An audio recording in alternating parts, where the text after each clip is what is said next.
Faces have launched 2 new exclusive K-beauty brands, Porefolic and Treatude, and today we're going to debunk everything K-beauty, but we're also going to talk about the Porefolic range. I'm Elishba Angel and I'm with... Hi, I'm Nipun Kapoor. I'm a skincare consultant and content creator. In my opinion, she's an expert and I watch her content almost every day, especially when I'm doing my skincare. If you haven't followed her, check her out. I trust everything you're about to say to me on this episode. So I'm very, very excited to get into it. Let's get into it. Okay, I need to ask you a very important question. Do you think K-beauty skincare works on Middle Eastern skin? No and yes. Okay, we cannot penalize and generalize an entire country, but the fact is that up until recently, and I'm saying till 10 years ago, Koreans were making skincare for Korean people. Korea is a very cold country most of the time, and a lot of their products, most of their formulations are largely with a lot of hydrating and moisturizing ingredients. That doesn't work for the Middle Eastern skin. However, now we've seen the trend last 2-3 years. They're actually making products for the world, Middle East included. We need lightweight textures. We need water gel formulas. We need something that's going to work with our climate. So yes, K-beauty works, but if you generally pick up a product, no. Right, so we need to really look at the ingredients and what we're using, correct? The ingredients and the formulation. It has to not only work with our skin type, it has to work with our weather. Right, that makes a lot of sense. So let me give you a question. How can I close my pores? Because that's one thing I struggle with. Okay, pores are not doors. Pores don't open and close. Love that. But what we can do is when we use the right skincare, that can actually minimize the appearance of large pores. Okay. And therefore you would feel that your pores have closed, but they wouldn't have. And you need them to be open. It's human anatomy. It's required for a healthy skin function. Right. And what's the common causes of pores? Large pores? Yeah, I think one of the pores. Common, and I think the most common reason is excess oil production. Right. Right. So when you tend to have oilier skin, right, that needs to come out. The oil needs to come out. So the pores will automatically get enlarged to support the skin. I think we need to understand that the skin is the body's largest organ. It is a very intelligent organ, and therefore it responds to what the body needs. So your skin is overproducing oil. It needs to get out. Pores will be enlarged. That makes a lot of sense. And ever since I've moved to Dubai, I have noticed that in this region, my skin gets a lot more oilier as well. So all those make a lot of sense with why my pores are enlarging. So then give me one product that is going to help me with pores and blackheads. Okay. Pores, blackheads, texture, right? So I think at this point, it'll make sense for us to speak about the Porefolic range that we have introduced, because I think when I was testing this product out months ago, I think it is such a great formula because it has all the key active ingredients you need. It's got your AHAs, your BHAs, your PHAs. These are active acids that can really, really help the skin control the production of oil. When you can control the production of oil, you can therefore control the appearance of large open pores. Right, that makes a lot of sense. So with the Porefolic range, that can really help minimize and cleanse those pores, right? Yes. So in the Porefolic range, we have a cleanser, which is fabulous. You have a toner, which is going to prep your skin for after, and a lightweight moisturizer. All of these work in beautiful harmony. Right. So the Porefolic Clarifying Essence Foam has AHA, BHA, and PHA. Yes. So my question is, can we use chemicals on our skin daily? We're all chemicals. You're a giant ball of chemical. So yes, we can, because what these chemicals really are, and I know the word acid really scares people, but I think it is important to remember we're talking about controlled actives. Acid just happens to be a chemistry-derived name. We're talking about controlled actives that can actually work on your skin. So what we today have is a blend of alpha-hydroxy acids, beta-hydroxy acids, and polyhydroxy acids. Right. When you look at oil production, the one key acid that you need is BHA, beta hydroxy acid. And that is what you will find in not just Korean skincare, Western skincare. A lot of people use salicylic acid, and I think salicylic acid is super common. However, Porefolic is unique because it blends these three actives in super low concentration, which makes it ideal for daily use. Right. Okay. Well, that makes a lot of sense. So it makes it very, again, like it goes onto your skin so it doesn't, react a specific way. It's safe to use. It's safe to use. That makes sense because I've heard a lot that toners can burn your skin. No. Is that true? Well, toners are useless unless it's a toner with a purpose. Really? Yes, absolutely. Wow, okay. And I think there are two schools of thought when it comes to toners. Number one is, you don't need a toner, right? And that school of thought was valid in 1999. But we're in 2026. Right. And it's not valid anymore because today toners are really created in advanced formulations. So if you have dry skin, you have a toner for that. You have an irritated skin, there's a toner for that. You have excess oil production, we have Porefolic for that, right? Mm-hmm. So number one, toners will not burn your skin provided you're using them right. But yes, I do see sometimes people go overboard and use really strong actives. You're really talking about 8 to 10% single acids, and they would use it twice a day. And obviously it's going to compromise your skin barrier. Right. That makes a lot of sense because I do love using toners, and I do need to be more specific in using, what tone I'm using for my skin. And I have been using the Porefolic, and I feel like it's definitely cleansed my skin a lot more. It doesn't feel very harmful at all. It's very soothing on my skin. But I also know there's hacks where you can use it on your underarms, anywhere on your skin that might be a bit dark if you want to lighten it as well. So I think great hack, by the way. Yes, but I think the Porefolic toner definitely it's for the face, 100%. For sure, it's for the face. Okay, before you take it everywhere else. But I think because it has such a beautiful combination of these three ingredients, which is AHA, BHA, PHA, if you have an issue with say body odor, right? Slight pigmentation on the underarms, and I'm really saying body odor. You can literally, after you shower, put this on a cotton pad, use it in your underarms, and it's going to be really good for that. Also, bonus tip, summer's going to be here in a few months. Everybody wants to be beach ready. Take your Porefolic and apply it wherever you have keratosis pilaris, strawberry skin, that kind of stuff. And you'll have like smooth legs, smooth arms. So there's so much that you can do with a toner like this. And the beauty is it's not just the actives. If you see, it's got hydrating ingredients with it, right? So it can really calm the skin, balance the pH, and do all of those things. So you're really not, it's not like rubbing baking soda. It's a very thoughtful formulation. Right. So since we're on the topic of ingredients and you seem to know a lot. Okay. So our moisturizer with Porefolic has peptides. Yes. What is a peptide? Okay. I know you work out, so I do.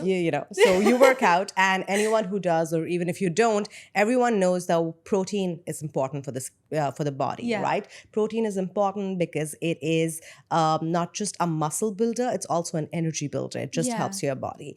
Think in the simplest way, right? At the most non-medical way. Think about peptides like protein for your skin.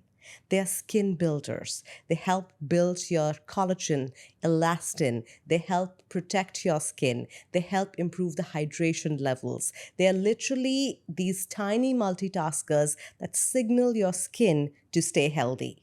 So they can really help with your skin barrier as well. They help with your skin barrier, and which is why it's protein. It's like protein. It's like a protein. Think of it as protein, right? Okay. So this being a part of a moisturizer, even though it's not like a super high concentration, because that's not what we need. Right. What we need is just the right concentration that can help with the skin barrier. Wow. And this is important because when you've got actives like these, you've got AHAs, BHAs, PHAs, etc.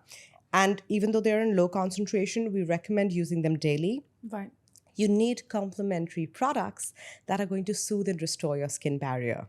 And that is how, the obsession with glass skin, which I think is a good obsession. I like glass skin. I love glass skin. Are you kidding? I know, everybody's... I tried to get a little glass skin going on today. Yeah, I know, but like social media nowadays is, we all need to be real. Yeah, no, for sure. We don't want to be real. We want to be a little delusional. Yeah, of course. I absolutely agree. Well, I have a confession to make. Okay, I'm scared now. Okay, so you know how we have a SPF? Of course we do. I don't apply more than once. I don't reapply my SPF because I wear makeup and I don't want to ruin my makeup. Okay, we're no longer friends, but like... Please. Like, is there anything I can do? Yes, for starters. Okay, I will teach you this hack. You can actually reapply your sunscreen over your makeup with a wet beauty blender. Okay. But in case you don't want to do that, and since you said that since you moved here from the UK, you have really oily skin, use the stick that we have, the sun stick. This is an incredible product. Okay, so there are lots of sun sticks in the market and I've used a lot of them. What is interesting about this one, and pull this out and roll it up and you'll see, when you will move this on your face, Right. it's not going to move your makeup. Oh, wow. Really? Yes. And what I do recommend is once you get it the first time, just rub it on your hand, like smoothen the thing out so that, it should be like comfortable, and then you should wear it on your face directly anytime you want to reapply. Also, the way this is formulated, it kind of gives you a little primer effect, which is extremely cool. So if you're oily through the day, as even if you're wearing makeup, your pores can tend to show because obviously. Yeah, of course. So this kind of doubles up as a little primer. It's a really, really good product. Try it out. And one more tip. When you use it on your face, then please use a tissue, clean it and put it back. I see a lot of people making this mistake. They will use a sunstick. Clean your sunstick. Clean your sunstick, because the next time you're getting all of that gunk back on your face, which is not cool. So please clean your sunstick, any sunstick.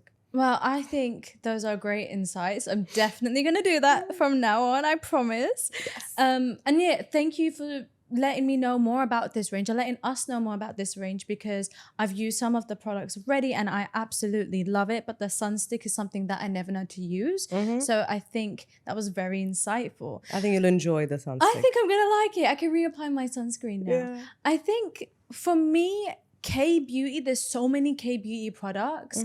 How do I know which one's right for me? I think you have to really go back to what your skin type is and what you need, right? And a lot of times people look and analyze their skin based on how it feels at the end of the day. Right. That is completely wrong. What I recommend is you do your own little facial analysis to figure out whether you're dry, sensitive, whatever else. Wash your face, wait for 30 minutes, see how your skin responds. But if you need to select the right products, you need to actually go and get a full depth of a skin analysis, which means, do I have enlarged pores, or am I just like zooming my camera into my face and like getting freaked out? Or do I have sensitive skin, or what are my skin issues? So I think a good skin analysis is like a great option. I know Faces does a great one. I've done it a couple of times. So that's something that one can opt for. Okay. Well, thank you for that, because I think skincare can be a minefield sometimes. It is, yeah. So when you're looking for the right products, you definitely need to look at your skin. Yeah. And I think also what's really helped to me actually is at Faces, they have a skin diagnosis. Yep. So they're able to scan your skin, let you know what you need for your skin. So that's really helped me choose the right products. I was calling it the skin test. It's the skin diagnosis. Skin diagnosis. Sorry. But it's great. If you haven't tried it, definitely try it. No, it's really nice. And I think I just want to add, there are no wrong products, right? There are no wrong products. Right. I think today, especially in K-beauty, I think they're living in 259, whatever, like they are really in the future. Okay, so they don't make mistakes, but every skin type is different, body is different, your environment is different. So you really have to pick the right product. Right. Well, since you claim to know everything, oh dear, I'm going to put you to the test. Let's see if she actually knows what she's talking about, okay? Oh dear. Okay. Pores open and close. Is that true? No. Okay, you're right. It does. It's not true. That's not true. It's not true. Okay. Scrubbing shrinks your pores. No. It irritates your skin. It irritates skin, because a lot of people think that the more you scrub your skin, the tighter your pores get. But actually, you're cleaning them out, right? That's why they tighten. No, you're not even cleaning them out. What's really happening is when you're scrubbing or you're using something really harsh, you are getting that squeaky clean feeling. Your skin feels tight. Oh, yeah. that's not because your skin's clean. It's because your skin is now ripped off its natural oils. And that is why it's giving you that squeaky clean feeling. It's temporary and it's the start of wrecking your skin barrier. Right. My last one. Oh, thank God. Double cleansing is always necessary. 100%. It's always necessary. I think there's a myth that it's only if you wear makeup do you need to double cleanse. No. You need to double cleanse at the end of the day. If you are a human being, you're wearing sunscreen. And if you're wearing sunscreen, you need to double cleanse. It's very simple. Absolutely. I always double cleanse because it really helps get rid of all that like build up, especially when you're outdoors. You get a lot of dirt on your skin that you don't see, right? In fact, I also tell this to a lot of people when they say, I don't want to do anything. I don't want to put anything on my skin. I was like, okay, just do two things. Double cleanse at night and use SPF the next day. And you will still see at least a 30% improvement on how your skin looks if you just do these two things. No, I agree. Yeah. Well, here's what I do. Let me know if I'm doing it correctly. Okay. I always use an oil cleanser, Yep. Beauty of Joseon, and I use a Porefolic foam or some sort of cleanser for my skin. So Porefolic I'd go for, and then an oil cleanser before. That's Is perfect. that right? Yes, absolutely. Because the oil breaks down. Oil will break down all of the sunscreen, makeup, other impurities on your skin, and then you wash it off, and then you go in with your regular cleanser, which is Porefolic. Right. Okay, so I'm doing 10 it right. 10. I'm doing it right. Okay. Okay, cool. So K Beauty, hype or truly a skincare staple? Truly a skincare staple, not a hype at all. I agree. Like Korean hearts. A Korean hearts everywhere. I really want to talk about why Korean skincare has gone global. I see it all over social media, right? I see it everywhere I go. Everyone's talking about Korean skincare. I only use Korean skincare. Tell me more about that. I think it's the proof is in the pudding, right? Yeah. And I think the fact that people from Korea are genetically also so blessed. They really are. Beautiful. They have beautiful skin. They have beautiful hair. So obviously when you see a person from that region with that beautiful skin using product A, it could be like snail mucin, and she looks like that, and you'll be like, I could use this product and look like that. So obviously there is proof, right? That's number one. Number two, I think Koreans are the masters of marketing. And when I'm talking of marketing, I'm not just talking about ads. I'm talking of optics. Like look at Porefolic. Like you look at this beautiful yellow color. Yeah. You want to use it in the morning, right? It's not an uncommon kind of a color to use when it comes to packaging. And the third most important thing about Korean skincare and the reason it's gone viral is because it works. Yeah. Right? Koreans have actually shown the world how to do skincare, and the formulas over the years have worked for millions of people, and which is why it's gone so viral. Right. And I think in South Korea with the K Beauty, how they kind of work their products is prevention rather than correction. Correct, yes. Which I think is quite smart. You want to prevent specific things happening to your skin, which is why you have a range of skincare, whether that is Porefolic, and you continue with that on the daily because you're preventing rather than just correcting. Correct. Absolutely. Love that. So people are using snail mucin. Is it mucin or mucin? I think Let us know. I have no idea. I think it's a proper noun. You can just say what you want. But everyone is using snail mucin on their skin. I don't know how I feel about it, to be honest. It makes me really nervous. Is it beneficial for your skin? Well, it's a beautiful humectant. Really? Snail mucin is a beautiful humectant, but I do understand people may prefer vegan options. So you do have vegan options. You have, there's a brand called Mixun. They have something called the bean essence. So it is a very similar texture and a very similar result as the snail mucin, but it comes from beans. So it's like a fully vegan version. Right. Yeah. So it's a vegan version. How come you don't know it's in Faces? Okay. Sorry. Okay, but Faces also has the largest library. Literally, I'm trying to get through every product. I know, please, they have be such kind a to me. huge. I'm sorry, but I know, but Faces has one of the largest libraries. So They really do. It's amazing. It's difficult to like go through everything, but look for it. Yeah, It's no. there. Every time I go into a Faces store, it's like going to a candy shop. There's so much to choose from. I get so much help from the beauty experts because I get lost. I'm like, I don't know what to look at. So it's always very helpful. So yeah, talking about snail mucin though, because I have heard it repairs your skin. Correct. So, okay, so that is something and it does.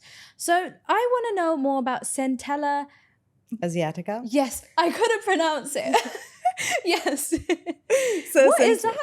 It comes from a plant. To put it simply, it comes from a plant. It comes from a leaf. Yes. Has different names. So you've got Centella, you've got Sika. Some people also use the name Gotu Kala. So there are different names, all for the same ingredient.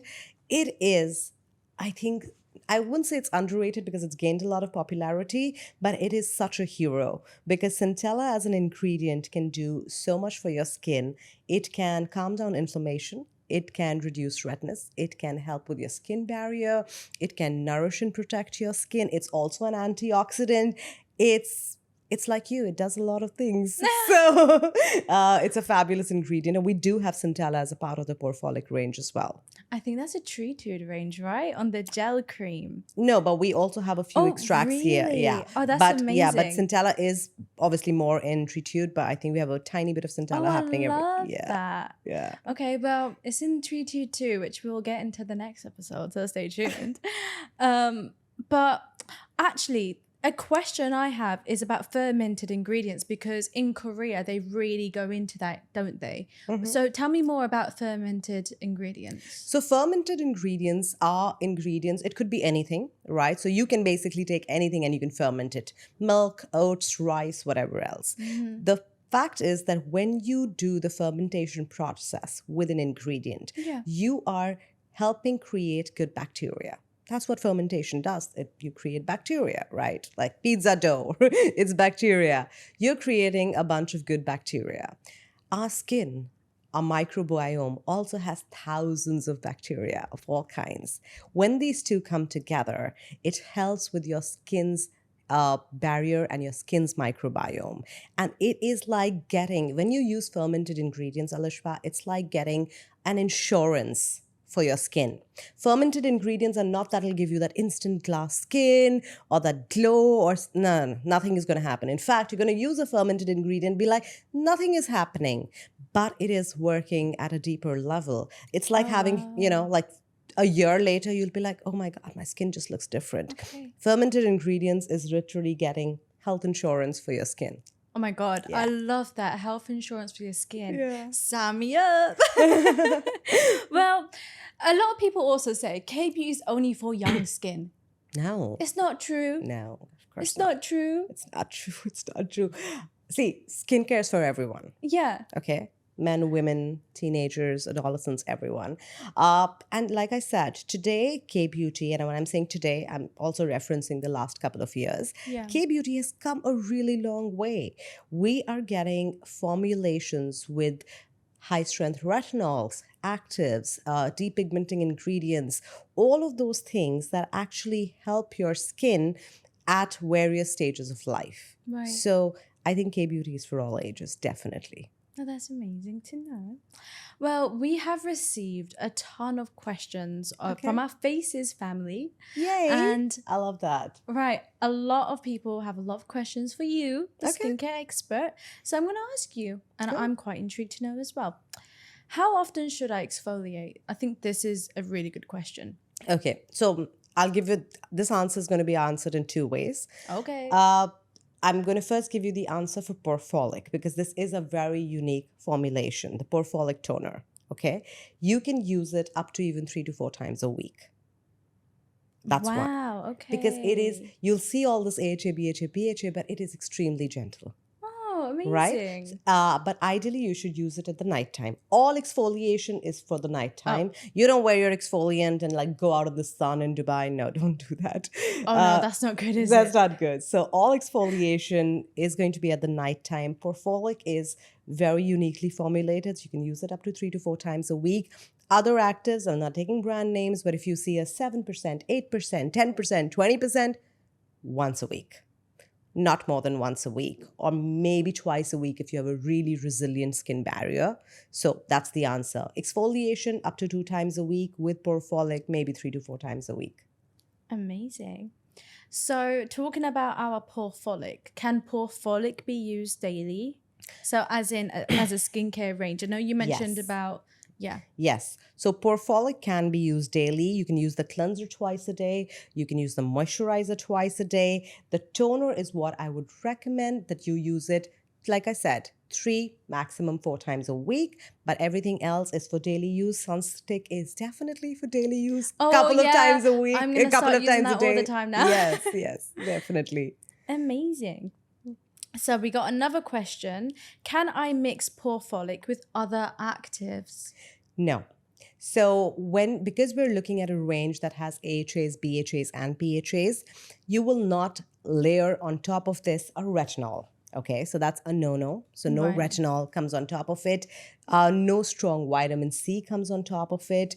You can use it individually, right? And that is specifically if you're using the Porefolic exfoliant. Then don't layer it with anything. Sure. But if you're just using the cleanser and the moisturizer, sure, you can use what you want with it. There is absolutely no problem. Amazing. And so is there a time in day to use pore care products? I know you mentioned exfoliates in the Exfoliating evening. night and Yeah. everything else day and night. Day and night. Yeah. Amazing. Well, we spoke a lot about oily skin. Yes, we did. What can we do about sensitive skin? Oh dear, we need another episode and some coffee, please. Right. I haven't given you a coffee yet, have I? Bad host. I'm a very bad host. Well, that marks the end of episode 1. Make sure you stay tuned for episode 2, where we're going to talk about Treatude and a little bit more about K-beauty as well. We'll see you soon. Thank you so much for watching. Bye. Bye.